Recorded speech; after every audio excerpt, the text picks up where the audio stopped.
بسم اللہ الرحمن الرحیم۔ خطبے کا 38واں سبق ہے، اور جو یہ دعویٰ ہے کہ سارے تصورات اور سارے تصدیقات، ان تصورات کے سارے افراد وہ نظری بھی نہیں ہو سکتے، اور تصدیقات کے سارے افراد وہ بھی نظری نہیں ہو سکتے۔ پہلے جو دعویٰ تھا کہ سارے بدیہی بھی نہیں ہو سکتے اور سارے نظری بھی نہیں ہو سکتے، بدیہی کے لیے دلیل ذکر کیا کہ سارے بدیہی بھی نہیں ہو سکتے، ولا نظرین، اور تصورات اور تصدیقات کے سارے افراد بھی وہ نظری بھی نہیں ہو سکتے۔ اس کے لیے قیاس استثنائی فإنه لو كان جميع التصورات والتصدیقات نظریا مقدم، اور یہ تالی ہے، یہ مقدم اور یہ تالی ہے۔ تو قیاس استثنائی کہ اگر سارے تصورات اور تصدیقات نظری ہوتے، نظری ہو، سارے تصدیقات اور تصورات نظری ہو، یہ مقدم ہے۔ یلزم الدور والتسلسل، دور اور تسلسل لازم آئے گا۔ فالتالی باطل، یا فاللازم باطل، لازم کیا ہے؟ باطل ہے۔ فالمقدم مثلہ، یا فالملزوم مثلہ، اس لیے کہ جب دور اور تسلسل باطل ہے، اور اگر ساری تصورات اور تصدیقات نظری ہو تو اس سے دور اور تسلسل لازم ہو جاتا ہے، تو سارے تصورات اور سارے تصدیقات کا نظری ہونا یہ بھی باطل ہے۔ یہ بھی نہیں ہو سکتا کہ سارے تصورات اور سارے تصدیقات نظری ہو، اس لیے کہ اس سے دور اور تسلسل لازم ہوتا ہے، اور دور اور تسلسل جو ہے باطل ہے۔ فالتالی باطل، یا فاللازم باطل، فالملزوم یا فالمقدم مثلہ۔ ابھی اس کے درمیان اس میں آگے جو سبق ہے اس میں ملازمہ، کہ اس میں ملازمہ کیا ہے، کس طرح ہے، اور بطلان، اس بطلان تالی، بطلان لازم، یہ بھی بیان کرے گا کہ یہ کس طرح باطل ہے، دور کس طرح باطل ہے، اور تسلسل کس طرح باطل ہے۔ تو آپ صرف یہ دیکھ لیں کہ نظری سارے تصورات اور سارے تصدیقات نظری بھی نہیں ہیں، اس لیے کہ اگر سارے تصورات اور سارے تصدیقات نظری ہوتے تو اس سے دور اور تسلسل لازم آتا ہے، دور بھی باطل ہے، تسلسل بھی باطل ہے۔ فاللازم باطل، فالمقدم مثلہ، جو مقدم ہے قیاس استثنائی کا یہ بھی باطل ہے، اور یہ تالی ہے، یہ مقدم ہے، یہ ملزوم ہے اور یہ لازم ہے۔ جب لازم باطل ہے تو ملزوم بھی باطل ہے، جب اس سے دور اور تسلسل لازم آتا ہے اور یہ باطل ہے، تو تصدیقات، تصورات اور تصدیقات کا نظری ہونا یہ بھی باطل ہے، یعنی سارے تصورات اور سارے تصدیقات نظری نہیں ہو سکتے۔ تو دور کیا ہے، دور کس کو کہتے ہیں، اور تسلسل کس کو کہتے ہیں، اس کی تعریف ہے۔ اس میں دور کی دو قسمیں ہیں، نمبر ایک دور مسرح، نمبر دو دور مضمر۔ اس کو مسرح اس لیے کہ یہ صریح ہے کہ ایک موقوف ہے دوسرے پر، دوسرا موقوف ہے اس پہلے پر، اس لیے اس کو مسرح کہتے ہیں، صریح ہے۔ اور مضمر جو ہے اس میں مخفی لاحتیاجہ الی التأمل، تأمل کی طرف یہ احتیاج ہے اور اس میں خفا ہے، تو اس وجہ اس کو دور مضمر کہتے ہیں۔ دور مسرح کس کو کہتے ہیں؟ مثلا آپ نے سنا ہوگا کہ ایک بندے سے کسی نے پوچھا کہ آپ کا گھر کہاں ہے، تو اس نے کہا کہ میرا گھر جو ہے وہ مسجد کے سامنے ہے۔ تو اس نے کہا کہ مسجد کہاں ہے، تو اس نے کہا میرے گھر کے سامنے۔ پھر اس نے کہا کہ دونوں کہاں ہے، تو کہا کہ ایک دوسرے کے آمنے سامنے۔ تو یہ دور مسرح ہے کہ مسجد تو موقوف ہے گھر پر، اور گھر کا سمجھنا موقوف ہے مسجد پر۔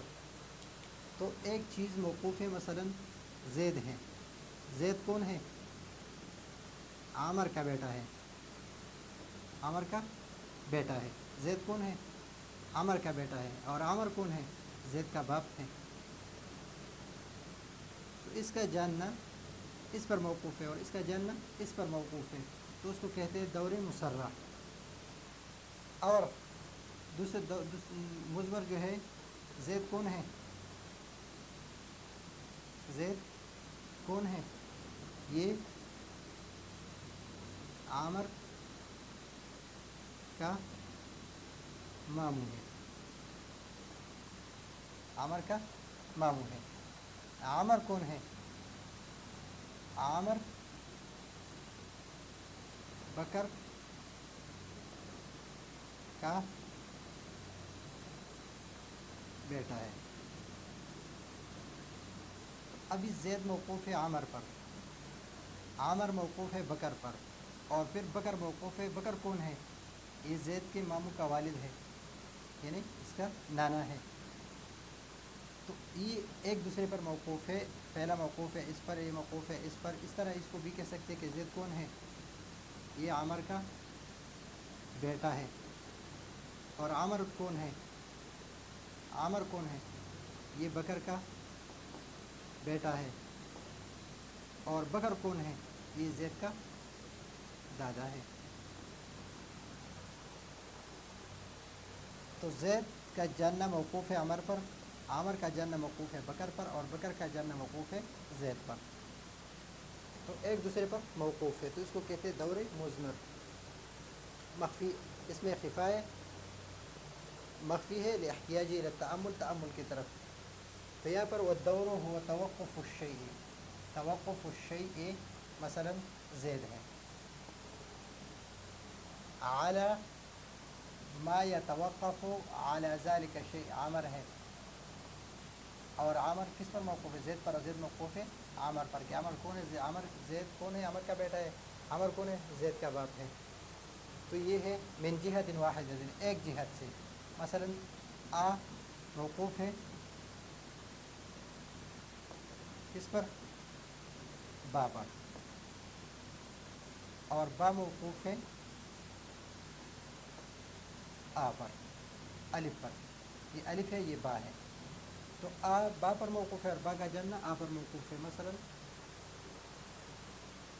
جس طرح میں نے آپ کو مسجد اور گھر کی مثال دی، یا زید اور عمر اور بکر کی مثال دی، تو اسی طرح یہ ایک دوسرے ایک جہت سے ہیں۔ کما یتوقف آ علی با و بالعکس، اور با علی آ و بالعکس سے مراد کیا ہے؟ و با علی آ۔ الف با پر موقوف ہے اور با کا جاننا آ پر موقوف ہے، تو اس کو کہتے ہیں من جہت واحد، ایک جہت سے۔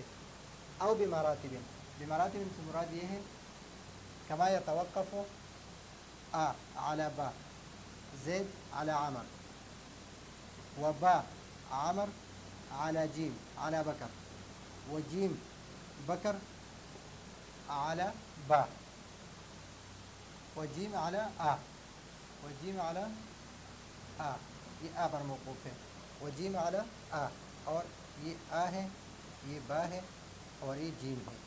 آ با پر موقوف ہے، با جیم پر موقوف ہے، اور جیم پھر الف پر موقوف ہے، تو اس کو کہتے ہیں دور مضمر۔ یہ تو ہو گئی دور کی بات کہ دور میں، یہ دور کی تعریف ہے کہ دور کس کو کہتے ہیں؟ کہ ایک چیز موقوف ہوتا ہے اس پر جس پر وہ چیز موقوف ہوتا ہے، یا من جہت واحد، ایک جہت سے، جس طرح الف با پر اور با الف پر، اور یا بمراتب، من جہت واحد نہیں بلکہ او بمراتب، یہ اس پر عطف ہے۔ کما یتوقف آ علی با، با علی جیم، اور جیم علی الف، با الف پر، الف با پر موقوف ہے، با جیم پر موقوف ہے، اور جیم الف پر موقوف ہے۔ اور یہ تسلسل ہے۔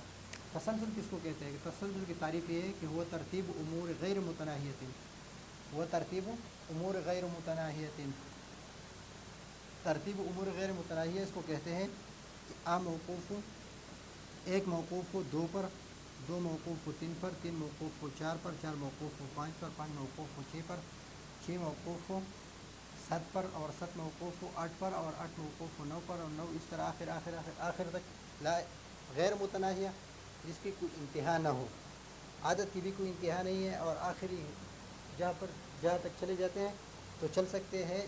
یہ موقوف ہے اس پر، یہ موقوف ہے اس پر، یہ موقوف ہے اس پر، تو واللازم باطل، لازم کیا ہے کہ دور اور تسلسل یہ باطل ہے. فالملزوم مثلہ، تو ملزوم جو سارے تصورات اور سارے تصدیقات نظریہ یہ بھی باطل ہے. مثلہ فی البطلان، فی البطلان، بطلان میں دونوں ایک جیسے ہے کہ تالی باطل ہے یا لازم باطل ہے، یہ لازم ہے اور یہ ملزوم ہے. تو آگے سبق میں ہم اس کی ملازمہ کے بارے میں پڑھیں گے کہ ان دونوں کے درمیان، اس کے درمیان تصورات اور فقہ نظری ہے، اور اس میں دور اور تسلسل آ رہا ہے کہ دور اور تسلسل کس طرح آ رہا ہے، اور دور اور تسلسل باطل کس طرح ہے، اور اس دونوں کے درمیان ملازمہ کیا ہے، اس کو آگے کے اسباق میں پڑھیں گے. تو یہ ہے آج کا ہمارا سبق. اگلے سبق کے لیے اجازت چاہتے ہیں. اللہ حافظ.